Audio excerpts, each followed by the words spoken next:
Welcome to women's world. இன்றைக்கி நம்ம வந்துட்டு ஒரு சில்க் த்ரெட் பேங்கிள்ஸ் தான் பண்ணுறதை பார்க்க போகிறோம். மெட்டல் பேங்கிளில் இருந்துட்டு நம்ம சில்க் த்ரெட் யூஸ் பண்ணி பேங்கிள்ஸ் வந்து புதுசாக மாற்ற போகிறோம். இப்போ வந்து பேங்கிள்ஸை ஃபஸ்ட்டு ரெடி பண்ணிக்கலாம். ஃபர்ஸ்ட்டு சில்க் த்ரெட் இருக்கு இல்லையா, அதை வந்துட்டு நம்ம நிறைய பஞ்சாக சுற்றணும். ஸோ அதுக்கு இந்த மாதிரி நோட் புக் இல்லைன்னா ரொம்ப நீளமான கேலண்டர் அட்டை இந்த மாதிரி எடுத்துக்கோங்க. வேஸ்ட்டாக இருக்கிற கேலண்டர் அட்டையெல்லாம் ரொம்ப யூஸ்ஃபுல்லாக இருக்கும். இந்த மாதிரி ஒரு இடத்துல இருந்துட்டு மேலேருந்து நூலை பிடிச்சிக்கிட்டு ஃபுல்லாக பஞ்ச் ஆகிற வரைக்கும் ஒரு 20 சுற்று 25 சுற்று சுற்றிக்கோங்க.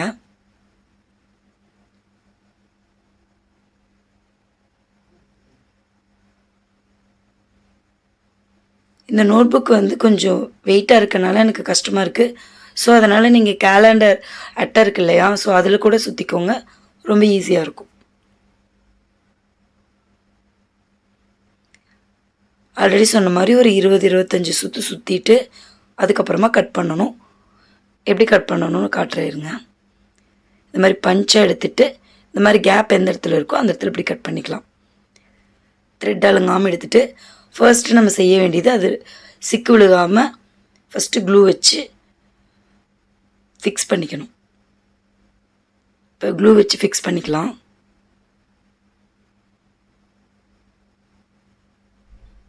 லைட்டாக வைங்க, ரொம்ப வச்சிங்கன்னா கை ஃபுல்லாக க்ளூ ஆகிடும். ஸோ அடுத்தடுத்து ஒர்க் பண்ணும்போது உங்களுக்கு பிடிச்சிக்கிட்டே இருக்கும். நெக்ஸ்ட்டு வந்து இந்த பெரிய பேங்கிளில் வந்து சுற்றிக்கலாம். அதுக்கு கீழே வந்துட்டு நான் வந்துட்டு க்ளூ வச்சுக்கிறேன். நம்ம ரொம்ப சீக்கிரமாக ஓட்டோம் இல்லையா, அந்த க்ளூ வைக்கிறேன். இல்லை நார்மல் க்ளூ வைக்கிறதுனால ஓகே தான். உங்களுக்கு ஃபஸ்ட்டு இப்படி வச்சு காட்டுறேன், அதுக்கப்புறம் ஃபுல்லாகவே நம்ம நார்மல் க்ளூவும் வச்சு காட்டுறேன். ஸோ இதை இப்படி வச்சுட்டு நம்ம ஆரி ரிங்கில் வந்துட்டு நாடாக சுற்றுவோம் இல்லையா, அது மாதிரி சுற்றணும். இல்லை தெரியலேனாலும் ஓகே, நீங்கள் இதுக்கு முன்னாடி சுற்றலைனாலும் இந்த மாதிரி பேங்கில் சுற்றி சுற்றி ஒரு கிராஸாக சுற்றிக்கோங்க. ரொம்ப நேராக வேணாம், கொஞ்சம் கிராஸாக சுற்றிக்கோங்க. ரொம்ப நேராக சுற்றினீங்க அப்படின்னா ரொம்ப பஞ்சாக இருக்கிற மாதிரி இருக்கும், ரொம்ப மந்தமாக ஆயிரும். ஸோ இதுவே கிராஸாக சுற்றினீங்கன்னா த்ரெட்டு ஃபுல்லாக பேங்கிளையும் மறைச்சிரும், த்ரெட்டும் பார்க்குறதுக்கு அழகாக இருக்கும். ஸோ கிராஸாக சுற்றிக்கோங்க. பேங்கிளோட சைடில் இப்படி பிடிச்சிக்கிட்டீங்க, லைட்டாக 2 விரல்லையும் சைடில் பிடிச்சிக்கிட்டீங்க அப்படின்னா ரொம்ப நீட்டாக இருக்கும்.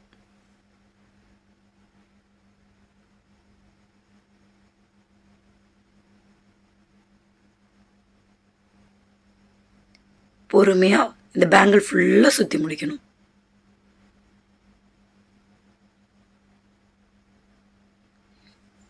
ரொம்ப நீளமாக த்ரெட் எடுத்துடாதீங்க, ஏன்னா ரொம்ப நீளமாக எடுத்திங்கன்னா கொஞ்சம் சிக்கு விழுகும். ஸோ ஒரு அளவுக்கு எடுங்க போதும். ஒரு பேங்கிள் சுற்றுனதுக்கப்புறமே உங்களுக்கு தெரிஞ்சிடும் இதோட அளவு என்ன அப்படின்னு. ஸோ அதுக்கப்புறமா நீங்கள் உங்களுக்கு எக்ஸ்பீரியன்ஸ் ஆயிரும்.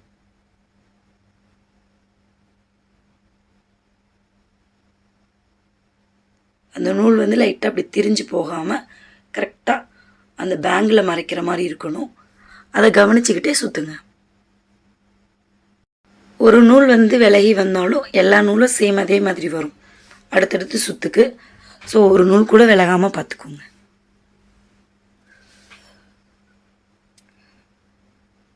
ஒரு கையில் தான் சுற்றுறீங்க இல்லையா, இன்னொரு கையில் பிடிச்சிருக்கீங்க இல்லையா, அந்த 2 விரலில் அழகாக பிடிச்சிக்கலாம். ஸோ இந்த பேங்கிள் ஃபுல்லாகவே சேம் இதே ஒர்க்கு தான். ஸோ இதை ஃபுல்லாக முடிச்சுட்டு அதுக்கப்புறமா எப்படி க்ளூ வச்சு ஃபிக்ஸ் பண்ணுறது காட்டுறேன். ஃபுல்லாக முடித்தாச்சு. இப்படி க்ளூ கீழ் பக்கமாக வச்சுட்டு லைட்டாக அமுத்திட்டு கட் பண்ணிடலாம். நல்லா பேங்கில் ஒட்டி கட் பண்ணிவிட்டு இப்படி லைட்டாக தேய்ச்சி விட்டிங்கன்னா அது ஒட்டிக்கும். எக்ஸ்ட்ரா இருக்கிற த்ரெட்டும் இப்படி ஒட்டிக்கும். த்ரெட்டு வந்து தனித்தனியாக போகாது. சேஃப்டிக்கு கொஞ்சம் க்ளூ வச்சு ஒட்டிக்கலாம். இப்போ நெக்ஸ்ட் அந்த சின்ன பேங்கிள்ஸ்.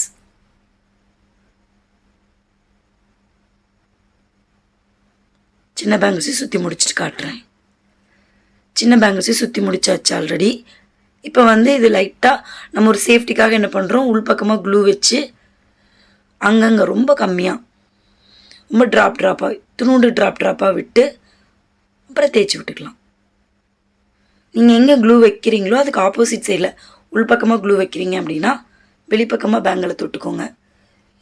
வெளிப்பக்கமாக ஒர்க் பண்ணுறீங்க அப்படின்னா உள்பக்கமாக தொட்டுக்கலாம். அது எப்படி பண்ணுறதுன்னு காட்டுறேன். இப்படி க்ளூவை ஃபுல்லாக எல்லா பக்கமும் ஃபிக்ஸ் பண்ணிடணும். அப்போ தான் த்ரெட்டு வந்துட்டு அவ்வளோவா இதாகாது. இது ஒரு சேஃப்டி பர்பஸ்க்கு தான். இப்போ இந்த பெரிய பேங்கில் தான் நம்ம ஒர்க் பண்ண போகிறோம். ஆல்ரெடி நான் வந்து கட் டியூப் எடுத்து வச்சுருக்கேன். அடுத்து ஸ்டோன் செயினும் வச்சுருக்கேன். இந்த ஸ்டோன் செயினில் வந்துட்டு என்ன பண்ணலான்னு காட்டுறேன் உங்களுக்கு. இப்படி குட்டி குட்டியாக ரெண்டு ரெண்டாக கட் பண்ணிக்கணும். ஏன்னா 2 ஸ்டோனே வந்து உங்களுக்கு இந்த பேங்கிளில் கரெக்டாக இருக்கும். ஸோ அதனால் 2 ரெண்டாக கட் பண்ணிக்கலாம்.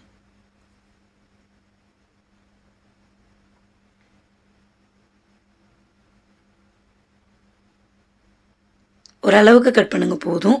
நெக்ஸ்ட்டு இந்த க்ளூ க்ராஸாக வைக்கணும், நேராக வைக்கக்கூடாது. வச்சுட்டு உடனே இதை ஒட்டிடணும். இது வந்து உடனே ரொம்ப ஃபாஸ்ட்டாக பண்ணுற ஒரு விஷயம். இந்த க்ளூ வந்து சீக்கிரமாக ட்ரை ஆயிரும். ஸோ நம்ம அதையும் கான்சென்ட்ரேட் பண்ண முடியாது. ஸோ அதனால் நான் நார்மல் ஒயிட் க்ளூ இருக்கு இல்லையா, அதுவே வச்சு ஃபுல்லாக ஒட்ட வச்சு காட்டுறேன்.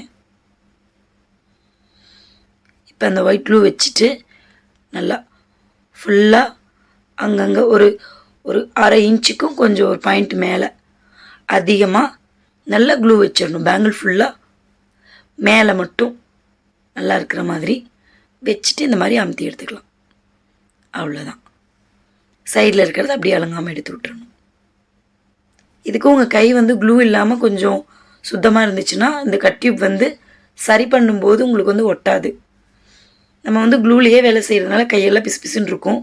ஸோ அதை க்ளீன் பண்ணிவிட்டு வந்து இதெல்லாம் எடுக்கணும். இல்லைன்னா என்ன ஆகும், நீங்கள் இப்படி கையில் வைக்க வைக்க அந்த பேங்கிளில் ஒட்டுறத விட உங்கள் கையில் அதிகமாக ஒட்டும். ஸோ உங்களுக்கு தான் கொஞ்சம் ரிஸ்க் ஆகும். ஸோ ஃபுல்லாக க்ளீன் பண்ணிவிட்டு வந்துட்டு, அதாவது த்ரெட்டெல்லாம் சுற்றி முடிச்சுட்டு க்ளீன் பண்ணிவிட்டு வந்துட்டு அப்புறமா இந்த வேலையை பாருங்கள். மறுபடியும் ஸ்டோன் கிராஸாக வச்சாச்சு. மறுபடியும் கிறிஸ்டல்ஸ், அதாவது கட் டியூப் இருக்கு இல்லையா, அதுதான். இது ரொம்ப ரொம்ப ஈஸியாக முடிகிற வேலை. ஸோ பார்க்குறதுக்கும் ரொம்ப அழகாக இருக்கும், ரொம்ப ட்ரெண்டியாகவும் இருக்கும். நான் ஆல்ரெடி சொன்ன மாதிரி நீங்கள் வந்துட்டு ஒரு சைடு, அதாவது மேல் பக்கமாக இப்போ ஒர்க் பண்ணிகிட்ருக்கீங்க, அப்போ கீழ் பக்கமாக பிடிச்சிக்கணும். இப்போ வந்து பேங்கிளில் இடம் இருக்குது, ஸோ அதனால் பிரச்சனை இல்லை. நெருங்க வந்துட்டு நம்ம கீழ் பக்கமாக வச்சு தான் ஒர்க்கே பண்ணுற மாதிரி இருக்கும். மறுபடியும் 2 ஸ்டோன் செயின், எகைன் க்ளூ வச்சு கட் டியூப்ஸ். ஸோ இது தொட்டு எடுக்கிறதுனால உங்களுக்கு சீக்கிரமாக வேலை முடியும், ரொம்ப நேரம் இழுக்காது. சில்க் த்ரெட் வந்து பேங்கிளில் சுற்றுறது மட்டும்தான் உங்களுக்கு வேலையாக இருக்கும்.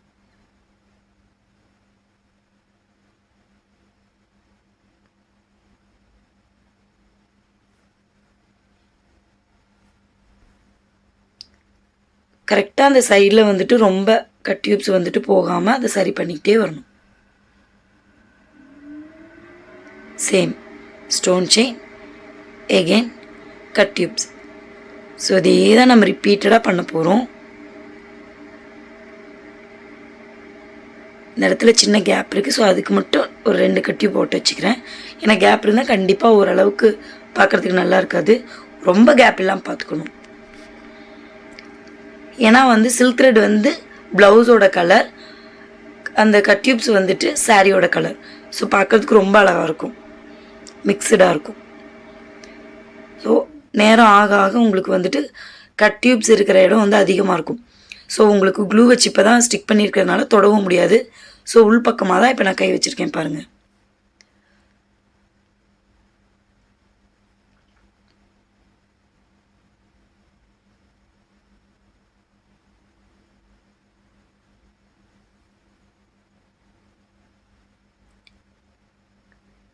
ஸோ ஃபுல்லாக முடிச்சுட்டு காட்டுறேன். ஃபுல்லாக கம்ப்ளீட் பண்ணியாச்சு. இது வந்து உள் பக்கமாக இப்படி கை வச்சு லாஸ்ட்டாக வந்துட்டு ஃபினிஷ் பண்ணி முடிச்சுக்கோங்க. உள் பக்கமாக கை வச்சுக்கோங்க, கரெக்டாக இருக்கும். ஃபுல்லாக கம்ப்ளீட் ஆகிடுச்சு. இது வந்து ட்ரை ஆகணும். ட்ரை ஆகிறதுக்கு நான் அங்கிட்டு ஓரமாக வச்சிடுறேன், ஸ்கேலில் மாட்டி அங்கிட்டு வச்சிடுறேன். நெக்ஸ்ட் வந்து சின்னதுக்கு வந்து இந்த ஸ்டோன்ஸ் வைக்க வேண்டியதில்லை, ஃபுல்லாக கிறிஸ்டல்ஸ் தான் வைக்க போகிறோம்.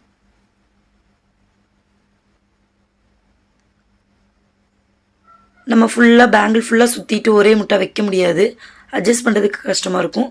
ஸோ கொஞ்சம் கொஞ்சமாக பண்ணிக்கலாம்.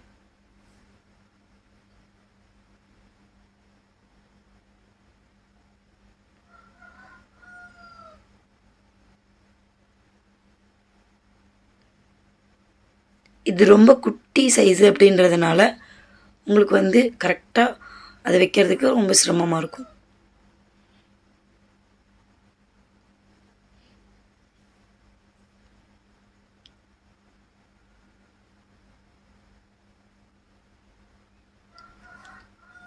ஸோ சேம் இதுவும் அதே ஒர்க்கு தான், ஃபுல்லாக இதையே தான் பண்ண போகிறோம்.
ஸோ சின்ன சின்ன கேப்பு கூட இல்லாமல் கம்ப்ளீட்டாக அந்த கட் டியூப்ஸ் வச்சு கம்ப்ளீட் பண்ணியாச்சு. இதுக்கப்புறம் இது ட்ரை ஆகணும். லைட்டாக கேப் இருக்கிற இடத்துல இந்த மாதிரி மேலே நீங்களே வச்சு அமுத்தி விட்டிங்கன்னா அது சரியாயிடும். அந்த கேப் கூட பேங்கிளுடைய சைஸ் வித்து வந்து கொஞ்சம் சின்னதாக இருக்கிறனால தான் அப்படி ஆகுது. ஸோ இந்த மாதிரி நடுவில் பிடிச்சிக்கலாம் பேங்கிள்ஸை நீங்கள் ஒர்க் பண்ணும்போது. ஸோ ஃபுல்லாக முடிச்சுட்டு முனையும் காட்டுறேன். முனையும் முடிச்சாச்சு. நான் இந்த மாதிரி ஸ்கேலில் வந்து வச்சுருக்கேன். ஸோ ட்ரை ஆகிறதுக்காக இந்த ஸ்கேலில் வச்சுட்டு அழகாக எடுக்கணுன்னா கூட இந்த மாதிரி கையை உள்ளே விட்டு பொறுமையாக எடுத்துக்கோங்க. எடுத்துகிட்டு மறுபடியும் தனித்தனியாக கொஞ்சம் தள்ளி தள்ளி வச்சு நீட்டாக ட்ரை ஆகிற வரைக்கும் விட்டுருங்க அமைதியாக. ஸோ இது முடித்ததுக்கப்புறமா உங்களுக்கு ட்ரை ஆனதுக்கப்புறம் இன்னும் ரொம்ப அழகாக இருக்கும். ப்ளவுஸோட கலர் சில்க் த்ரெட்டில் பேக்ரவுண்டில் இருக்குது. சாரியோட கலர் வந்துட்டு அந்த கட் டியூப்ஸாக இருக்கிறனால ரொம்ப அழகாக இருக்கும். ஸோ இதே மாதிரி நீங்களும் ட்ரை பண்ணி பாருங்கள். ரொம்ப ஈஸி மெத்தட், ரொம்ப அழகாகவும் இருக்கும். கண்டிப்பாக இது உங்களுக்கு பிடிச்சிருக்குன்னு நம்புகிறேன். லைக் பண்ணுங்கள், ஷேர் பண்ணுங்கள், கமெண்ட் பண்ணுங்கள், மறக்காமல் சப்ஸ்கிரைப் பண்ணுங்கள். தேங்க்ஸ் ஃபார் வாட்சிங்.